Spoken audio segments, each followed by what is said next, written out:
नमस्कार दोस्तों।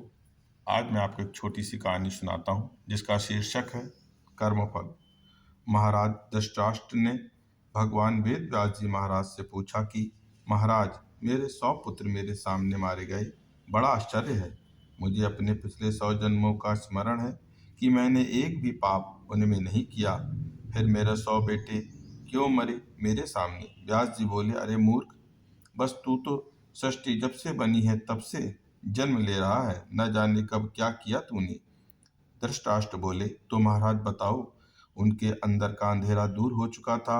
व्यास जी ने बताया कि 100 जन्मों से पूर्व तू भारतवर्ष का एक बड़ा ही प्रतापी और धार्मिक राजा था। तब रामेश्वरम को जाते हुए मानसरोवर के हंसों ने तेरे बाग में अपने परिवार के साथ बसेरा किया। एक हंस की हंसनी गर्भवती थी।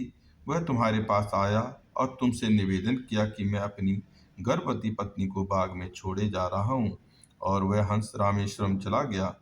इधर उस हंसनी ने 100 बच्चों को जन्म दिया। तुमने उन्हें चुगने के लिए मोती दिए। एक दिन तुम्हारे रसोइये ने एक हंस के बच्चे को पकाकर तुझे खिला दिया। तुम्हें वह बड़ा स्वादिष्ट लगा और तुमने बिना विचार किए उसे आज्ञा दी कि इसी प्रकार का मांस नित्य पकाया जाए। अब देखो, जीव इंद्रिय ने बल पकड़ा। तुमने यह भी नहीं पूछा कि यह क्या है, कहाँ से प्राप्त होता है।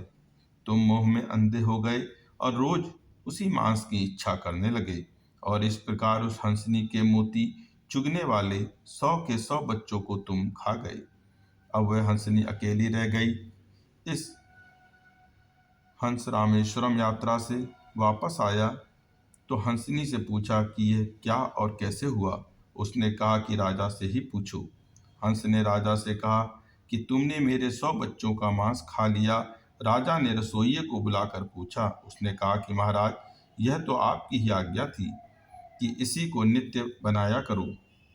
राजा धर्मार्थ था, परंतु इस भयंकर पाप से बड़ा घबराया। तब हंस हंसनी ने कहा कि तूने अंधे होकर यह काम किया। तू अंधा हो जाएगा और तेरे सामने ही तेरे 100 पुत्र मरेंगे। ऐसा कहकर उन्होंने प्राण त्याग दिए। व्यास जी बोले, हे राजन, 100 जन्म तक तू राजा और वह रानी एक साथ नहीं हुए। अब तुम दोनों इस जन्म में राजा और महारानी बने हो, तो यह घटना घटित हुई और उस जन्म के उस कर्म का फल भोगना पड़ा। धन्यवाद। अगर आपको कहानी पसंद आए तो अपने दोस्तों को शेयर करें, लाइक करें और सब्सक्राइब करें।